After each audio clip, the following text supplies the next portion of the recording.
कहानी की शुरुआत होती है 1973 की सोवियत सेंट्रल जेल में, जहां बोहेमियन नाम का एक कैदी था जिसे लगभग 2 साल पहले जेल हुई थी। उसने देखा कि कैप्टन वकीज की एक बहुत ही निर्दय आदमी था जो अपने मजे के लिए कैदियों को बुरी तरह पीटता था। जल्द ही बोहेमियन को एक वर्कशॉप के बारे में पता चला जहां हर एक कैदी काम करने का सपना देखता था। असल में जो भी कैदी उस वर्कशॉप में 2 दिन काम करेगा उसकी जेल की सजा से 3 दिन कम हो जाते थे। साथ ही वर्कशॉप में काम करते हुए ध्यान काम पर ही लगा रहता और दिन आराम से कट जाता। फिर एक दिन वार्डन ने बोहेमियन को अपने ऑफिस में बुलाया और उसे अपनी सजा कम करवाने का एक मौका दिया। वह चाहता था कि बोहेमियन एक ऐसी टीम तैयार करें जो वर्कशॉप में काम करके वहां की प्रोडक्टिविटी को डबल कर दे। साथ ही उसने कहा कि अगर उसकी टीम 2 गुना काम करने में कामयाब रही तो 1 साल में बोहेमियन को रिहा कर दिया जाएगा। वार्डन ने कहा कि वह अपनी पसंद के किसी भी कैदी को चुनकर टीम बना सकता है, पर जब बोहेमियन ने कहा कि वह चेट नाम के कैदी को चुन चाहता है तो वार्डन ने इसके लिए साफ इनकार कर दिया। असल में चेट काफी खतरनाक कातिल था जिसने 2 लोगों को बेरहमी से मार डाला था। लेकिन जब बोहेमियन ने कहा कि वह बहुत मेहनती है,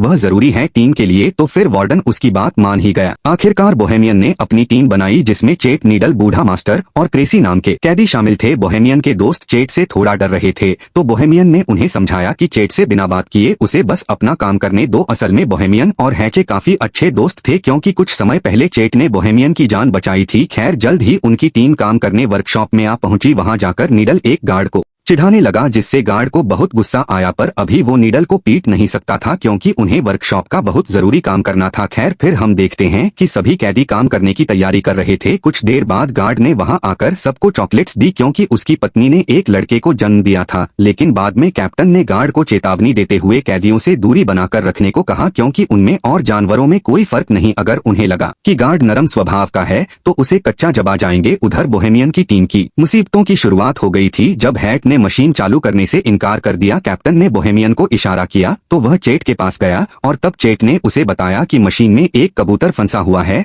अब उन सब ने मिलकर मशीन खोलने की कोशिश की मगर उनके पास इस काम के लिए औजार ही नहीं थे। तभी कैप्टन और गार्ड वहां उन्हें देखने आए कि यहाँ चल क्या रहा है। हालांकि मशीन में कबूतर फंसा हुआ था लेकिन कैप्टन ने फिर भी मशीन चालू करने का हुक्म दिया। फिर कैप्टन ने गार्ड को मशीन चलाने को कहा मगर जैसे ही गार्ड बटन दबाने लगा चेट ने उसे गर्दन से पकड़ लिया और कहने लगा कि जब तक कबूतर आजाद नहीं होता तब तक किसी कीमत पर मशीन शुरू नहीं होगी। तभी अचानक नीडल ने पीछे से कैप्टन पर हमला करके उसे बेहोश कर दिया। फिर उसने क्रेसी को दरवाजा बंद करने को कहा। यह सब देखकर बोहेमियन काफी घबरा गया क्योंकि मामला हाथ से निकलता जा रहा था। अब कैप्टन और गार्ड उनके कब्जे में थे और वह आगे के प्लान के बारे में सोचने लगे। बोहेमियन ने कहा कि वह पुलिस को फोन करके सब कुछ सच बता देगा, पर चेट ने उसे धमकाकर कहा कि अगर उसने ऐसा कुछ किया ना तो वह कैप्टन को मार डालेंगे, जिस पर कैप्टन ने गुस्से में कहा कि उनमें से कोई भी जिंदा नहीं बचेगा, जिससे वह सभी काफी डर गए। फिर बोहेमियन ने कहा कि उन्हें कैप्टन और गार्ड को छोड़कर फिर से काम पर लग जाना चाहिए। मास्टर और क्रेसी भी बोहेमियन की बात से सहमत थे, पर नीडल जानता था कि अगर उसने कैप्टन को छोड़ दिया तो वह अपनी जान से हाथ धो बैठेगा। फिर बोहेमियन ने चेट से गार्ड को छुड़वाने की कोशिश की लेकिन चेट ने कहा कि जब तक वह कबूतर आजाद नहीं होता तब तक काम शुरू नहीं होगा, मतलब नहीं होगा। अब बोहेमियन ने फिर से मशीन खोलने की कोशिश की मगर वो नाकामयाब रहा। तब हैसेट ने कहा कि अगर यह कबूतर मारा गया ना तो मैं इस गार्ड को भी मार दूंगा। यह सुनकर कैप्टन हंसकर कहने लगा कि चेट एक छोटे से पक्षी के लिए इतना हंगामा क्यों कर रहा है। फिर उसने चेट के मरे हुए भाई का मजाक उड़ाना शुरू कर दिया, जिसके बाद चेट गुस्से में कैप्टन को मारने दौड़ा मगर फिर बाकी कैदियों ने जैसे तैसे उसे शांत किया। अब बोहेमियन जानता था कि जल्द ही जेल के बाकी गार्ड्स वहां आते ही होंगे, इसीलिए उसने प्लान बनाया कि वह कैप्टन और गार्ड्स को रिहा कर देंगे ताकि बदले में वह भी सही सलामत जेल वापस जा सकें। खैर कुछ ही देर में गार्ड आकर दरवाजा खटखटाने लगे। तभी कैप्टन ने चिल्लाकर उन्हें सारा हाल बता दिया। बोहेमियन ने दरवाजे पर जाकर अपनी बात कही, पर तभी गार्ड्स बाहर से दरवाजे को खोलने लगे। फिर एक गार्ड गाड़ी में बैठकर बाकी गार्ड्स को बुलाने चला गया। उधर बूढ़े मास्टर ने कहा कि वह बाहर जाकर गार्ड से बात करेगा।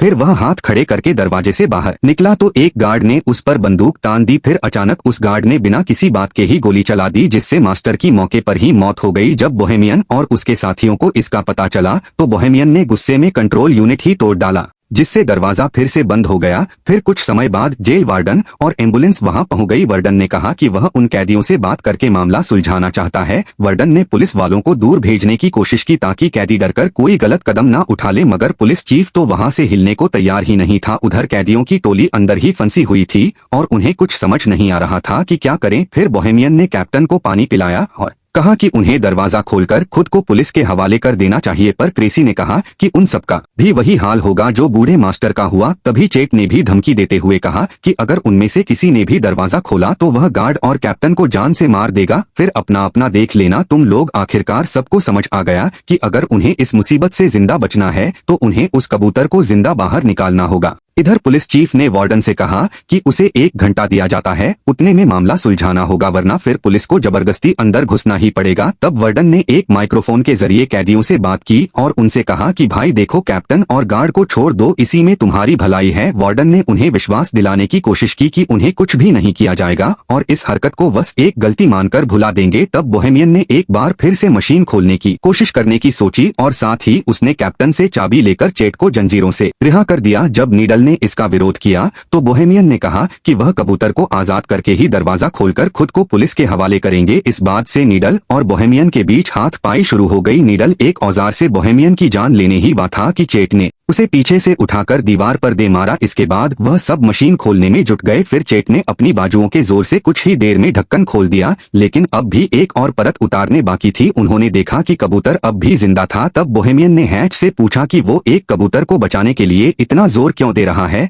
फिर चेट ने उसे बताया कि उसे हर रोज डरावने सपने आते हैं जिसमें उसे कब्र में जिंदा दफना दिया जाता है। वह बुरी तरह चिल्लाता है मगर अंत में वही दम घुटने की वजह से उसकी मौत हो जाती है। अब वह इस कबूतर में खुद को देख रहा था और उसे ना जाने क्यों लगता था कि अगर यह कबूतर बच गया तो शायद वह भी बच जाएगा, उसके भी यह बुरे सपने बंद हो जाएंगे। खैर, फिर बोहेमियन ने मशीन खोलने में गार्ड की मदद मांगी तो उसने कहा कि पहले उन्हें कैप्टन को रिहा कर देना चाहिए ताकि कैप्टन बाहर जाकर पुलिस को सब कुछ बता सके, मगर नीडल उसे छोड़ने के लिए हरगिज राजी नहीं था। और फिर अचानक उसने कैप्टन पर लकड़ी से वार कर दिया। बोहेमियन ने गार्ड को समझाया कि भाई देख, अगर हमने इसको कैप्टन को छोड़ दिया ना तो हमारे साथ तू भी मारा जाएगा, क्योंकि सिर्फ तुझे बचाने के लिए गोलियों का इस्तेमाल खारिज तो नहीं करेगी सरकार। फिर बोहेमियन ने गार्ड को भी जंजीरों से बांधने की धमकी दी तो वो मदद करने के लिए राजी हो गया। वहीं बाहर पुलिस कैप्टन और वार्डन यह सोच रहे थे कि इस मामले को कैसे सुलझाया जाए। वार्डन को यकीन था कि कैप्टन और गार्ड अब भी जिंदा है। इधर वर्कशॉप में क्रेसी और गार्ड दूसरे कमरे से एक औजार लेने गए। क्रेसी ने कहा कि चेट शुरू से ही बुरा आदमी नहीं था, पर एक रात ने उसकी पूरी जिंदगी तबाह करके रख दी। उस रात चेट के भाई की शादी थी